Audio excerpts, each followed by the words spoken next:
Class 10th subject math exercise 3.6 मतलब कि प्रश्नावली 3.6।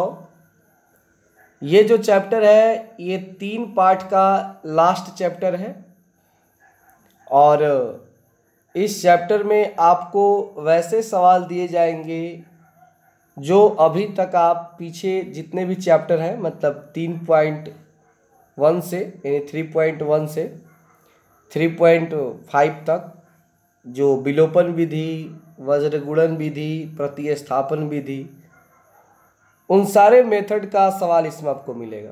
मतलब कि जितने आप पढ़े हो एक प्रकार का आपका एक टेस्ट है इसमें और थोड़ा सा हटके है, ज़्यादा कुछ नहीं है। बस अगर थोड़ा सा हम फोकस कर दें हर सवाल पर तो ये बहुत ही इजी है, कोई हार्ड नहीं है। तो आइए शुरू करते हैं प्रश्नावली 3.6 को और इसके 1 नंबर सवाल को समझते हैं। 1 नंबर सवाल है कि निम्न समीकरणों के युग्म को, युग्म मतलब जोड़ा होता है, रैखिक समीकरणों के युग्म में बदल करके हल कीजिए। मतलब नीचे जो समीकरण दिए गए हैं उसको रैखिक समीकरण में बदलना है। रैखिक समीकरण का अर्थ है कि बटा में है, आप उसे सीधा एक समीकरण बनाएंगे और सीधा समीकरण बनाने के बाद उसका जिस विधि से मन करे, विलोपन, प्रतिस्थापन, वज्रगुणन, जिस विधि से मन करे उस विधि से हल करें और x और y का मान ज्ञात करना है, मतलब कि हल करना है। देखिए इस सवाल को बनाने में सबसे ज़्यादा दिमाग लगेगा इसको रैखिक समीकरण बनाने में। क्या बनाने में? रैखिक समीकरण बनाने में। और कोई खास नहीं है, ठीक है ना।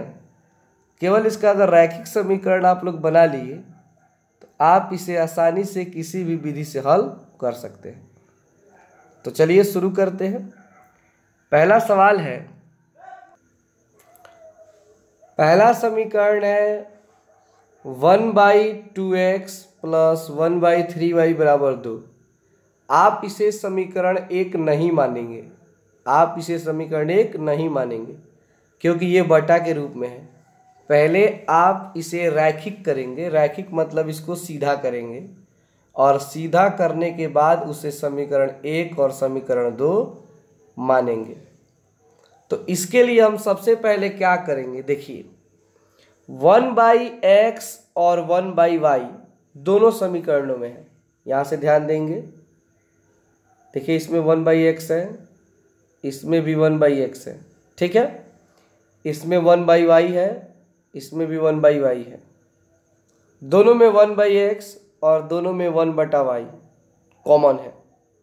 तो हम क्या करेंगे इस टाइप के सवाल को बनाने के लिए, सबसे पहले लिखेंगे कि माना p बराबर 1/x, p बराबर 1/x और q बराबर 1/y। मतलब जो 1/x है उसे हम p मान लेंगे और जो 1/y है उसे हम q मान लेंगे, ठीक है। यानी एक हो गया p और दूसरा हो गया q, 1/x और 1/y। अब काम क्या होगा कि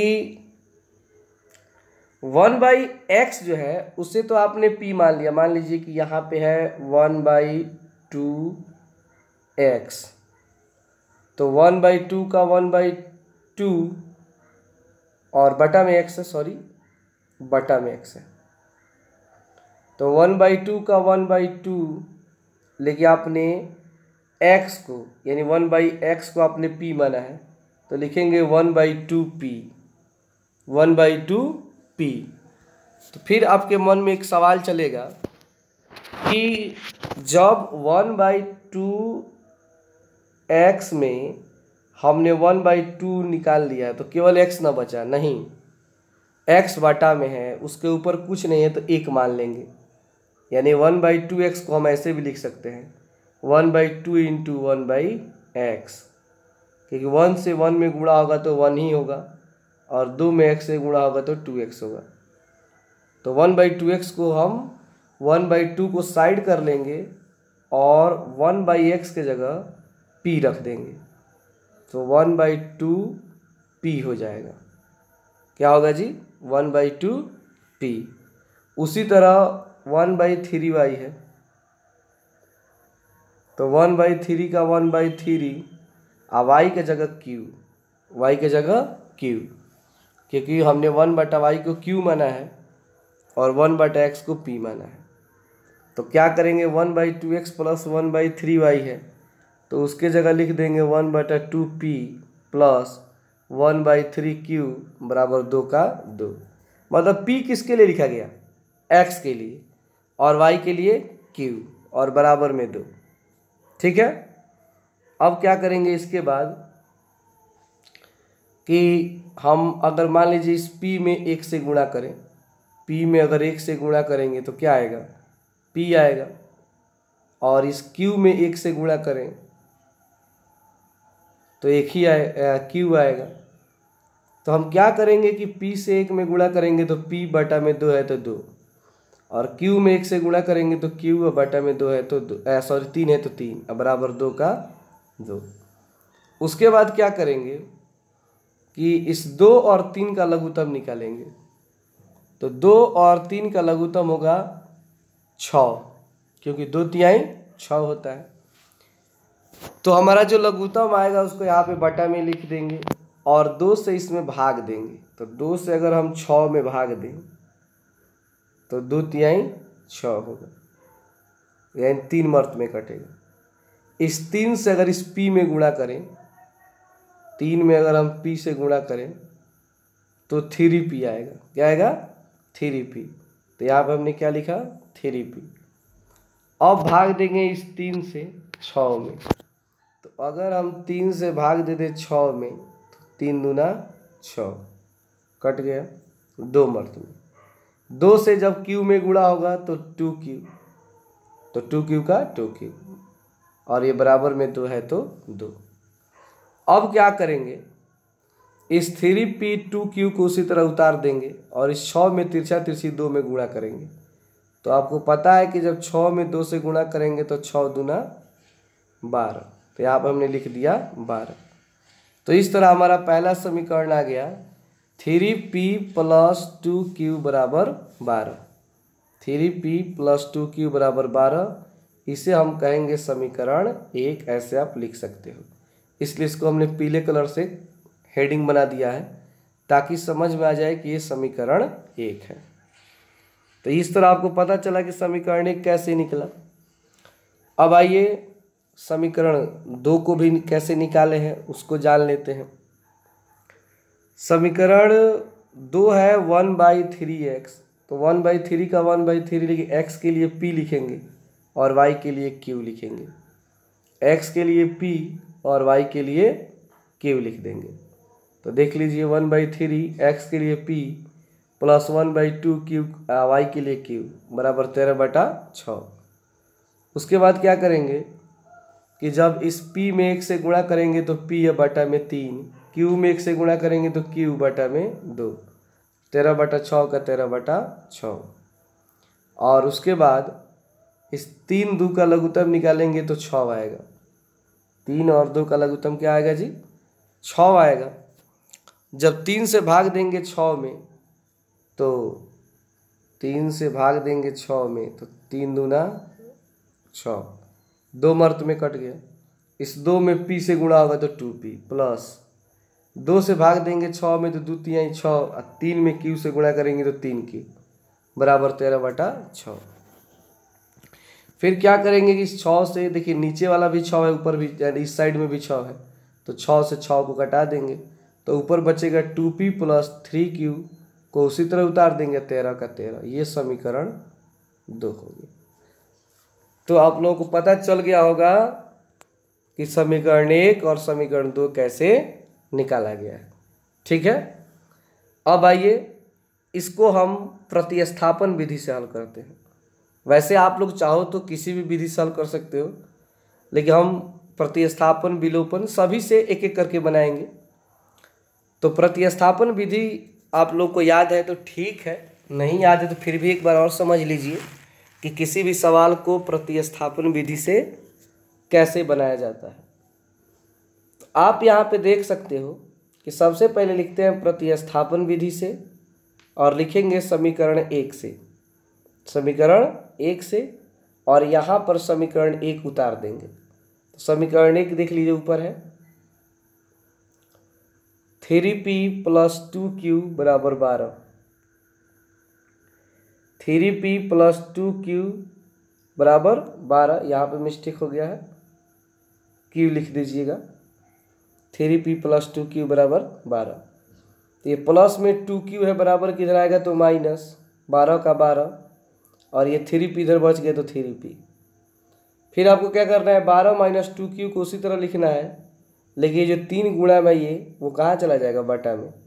तो p का मान आएगा 12 - 2q / 3। अब इस p के मान को समीकरण 2 में रखने पर, जैसे कि इसके पहले वाले चैप्टर में हम लोग जब प्रतिस्थापन पढ़ रहे थे प्रश्नावली 3.3 में, तो वहाँ पे आप लोग देखे होंगे कि पहले हम क्या करते थे, x का मान निकालते थे और x के मान को समीकरण 2 में रखते थे।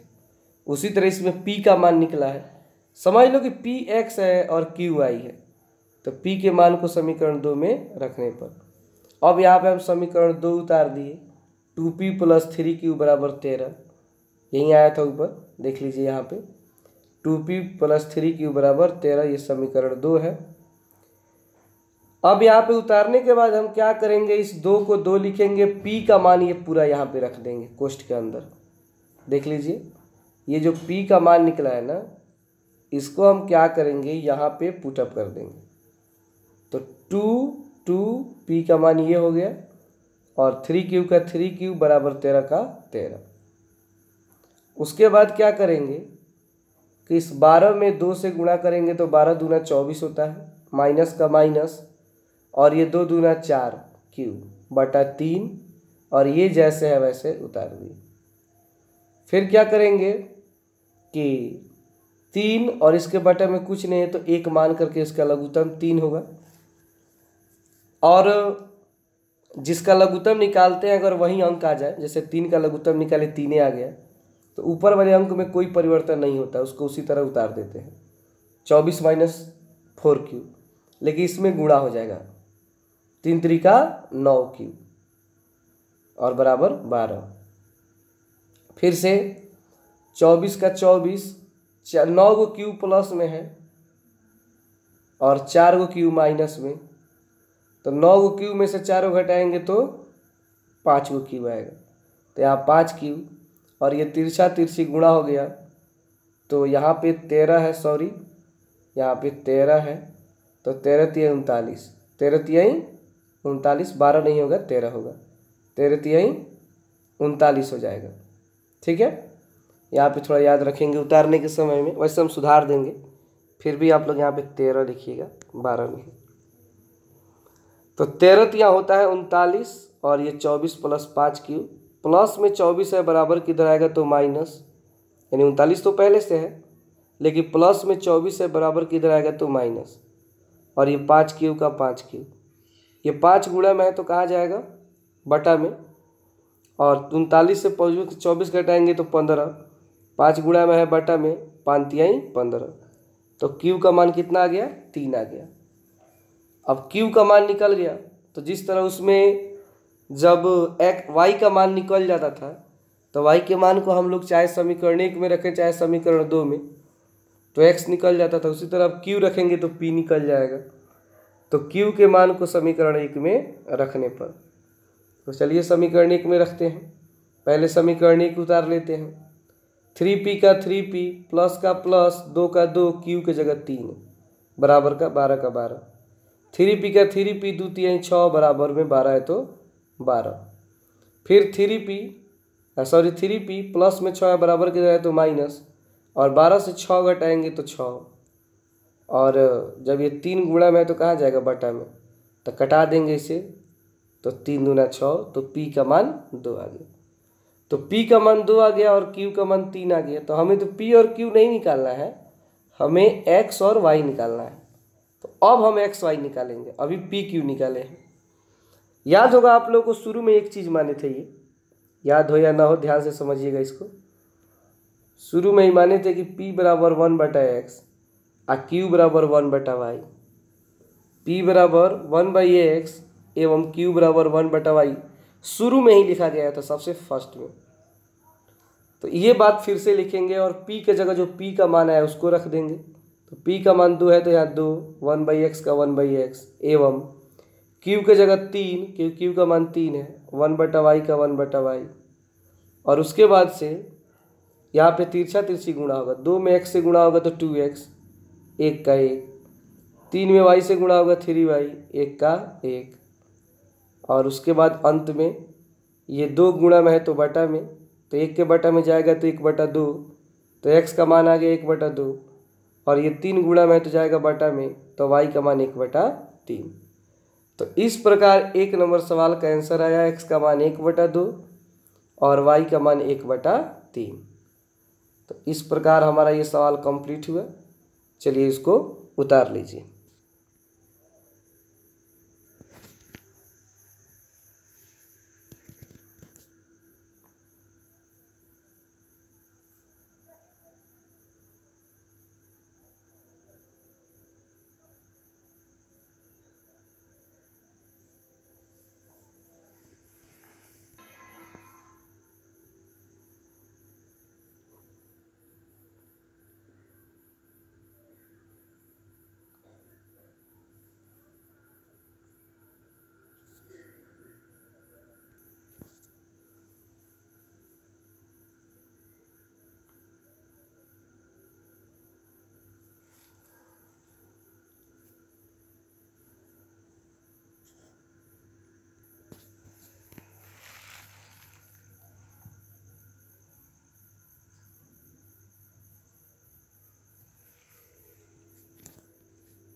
अब आइए आज के अंतिम सवाल, मतलब आज के लिए दूसरा प्रश्न है। 2 नंबर क्वेश्चन है कि 2/√x plus 3/√y, 2/√x plus 3/√y बराबर 2, और दूसरा है 4/√x माइनस 9/√y बराबर -1। मतलब कि इसमें देखो कॉमन क्या है, दोनों में √x है बटा में, दोनों में, और दोनों में √y है, ठीक है, बटा में। तो 2/√x है, 2/√x है, तो इसका अर्थ है कि 2 को साइड करो, ठीक है। अब बटा में √x है तो कुछ ऊपर नहीं है तो 1 मान लो, तो 1/√x, और एक है 1/√y। उसमें क्या था, 1/x और 1/y। तो 1/x को हमने p माना था और 1/y को q। इसमें मानेंगे 1/√x को p और 1/√y को q, बस यही अंतर है दोनों में। तो माना p बराबर 1/√x और q बराबर 1/√y। और डायरेक्ट क्या करेंगे देख लीजिए, ये 2 है तो 2 का 2 लिखेंगे, 1/√x को हमने p माना है, प्लस 3 का 3 लिखेंगे, √y को हमने q माना है, और बराबर में 2। ये बन गया समीकरण 1। 2p प्लस 3q माइनस बराबर 2 बन गया समीकरण 1। उसी तरह 4/√x है तो 4 का 4√x का p माइनस 9 का 9 √y का q बराबर -1। ये समीकरण 2। इसमें ज़्यादा खींचतान नहीं है। तो क्या करेंगे, इसलिए 2p प्लस 3q बराबर 2 समीकरण 1, और 4p माइनस 9q बराबर -1 समीकरण 2। लिखेंगे विलोपन विधि से समीकरण 1 में दोनों तरफ 2 से गुणा करने पर। इसको हमने विलोपन विधि से बनाया है। तो आपको पता है कि विलोपन विधि में इन दोनों को बराबर किया जाता है, मतलब x वाले को बराबर करते हैं। तो इसमें x का काम कर रहा है p वाला, तो 2p है, यहाँ पे 4p है, यहाँ पे 2p, यहाँ पे 4p। तो फिर आपको सोचना है कि 2p में किससे गुणा करें कि वो 4p हो जाए। 2p में किससे गुणा करें कि वो 4p हो जाए। तो 2 में 2 से ही गुणा करेंगे तो 4 होगा। तो इसलिए लिखेंगे समीकरण 1 में दोनों तरफ 2 से गुणा करने पर। तो 2 से गुणा करने पर तो 2 दूना 4p, 2 तिहाई 6q और 2 दूना 4। ये जैसे वैसे उसको उतार दी। अब ये बराबर हो गया 4p, तो 4p से 4p को कटा देंगे, नीचे माइनस, ऊपर माइनस है तो प्लस, फिर माइनस है तो प्लस। तो 4p से 4p कट गया। अब ये प्लस में 9q हो गया।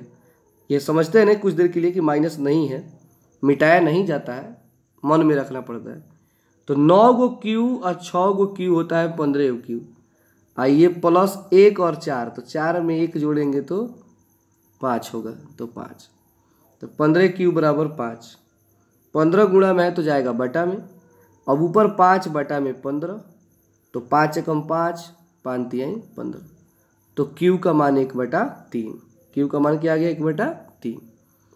अब q के मान को समीकरण 1 में रखने पर, तो q के मान समीकरण 1 में रखने पर तो समीकरण 1 उतार दिए, 2 का 2, p का p, 3 का 3 गुणे q का मान 1/3 बराबर 2। ये 2p का 2p उतारेंगे, 3 से 3 कट जाएगा तो यहाँ पे 1 बचेगा तो 1, और बराबर में 2 है तो 2। फिर ये प्लस में 1 है, बराबर किधर आएगा तो -1, और जब 2 से 1 घटाएंगे तो 1, और ये 2p का 2p 2 गुणा में है तो जाएगा बटा में, तो p का मान आ गया 1/2। q का मान है 1/3 और p का मान है 1/2। तो ये p और q का मान है। अब एक्स वाई निकालेंगे। तो फिर आपको सोचना है कि आप एक्स वाई माने क्या थे। तो p बराबर हमने माना था 1/√x और q बराबर माना था 1/√y, उसको लिख देंगे। p का मान यहाँ पे रख देंगे 1/2, और ये जैसे वैसे उतार दी। q का मान रख देंगे 1/3, ये जैसे वैसे उतार दी। उसके बाद ये √x में 1 से तिरछा तिरछी गुणा करेंगे तो √x, 2 में 1 से गुणा करेंगे तो 2, 1 में √y से गुणा करेंगे √y, 3 में 1 से गुणा करेंगे 3। आप लोगों को पता है किसी संख्या में अगर रूट लगा हो तो स्क्वायर लगा देते हैं तो रूट खत्म हो जाता है। मतलब कहने का अर्थ है कि जब इधर से ना रूट हटाएंगे ना तो इसमें स्क्वायर लग जाएगा, 2 का स्क्वायर। इसमें से रूट हटाएंगे तो 3 का स्क्वायर। तो 2 का स्क्वायर होता है 2 दूना 4, 3 का स्क्वायर 3 3 9। तो x का मान 4 और y का मान 9। तो इस प्रकार ये भी सवाल कंप्लीट हो गया। चलिए इसको उतार लीजिए। कल हम लोग पढ़ेंगे क्वेश्चन नंबर 3 और 4। आज के लिए इतना ही।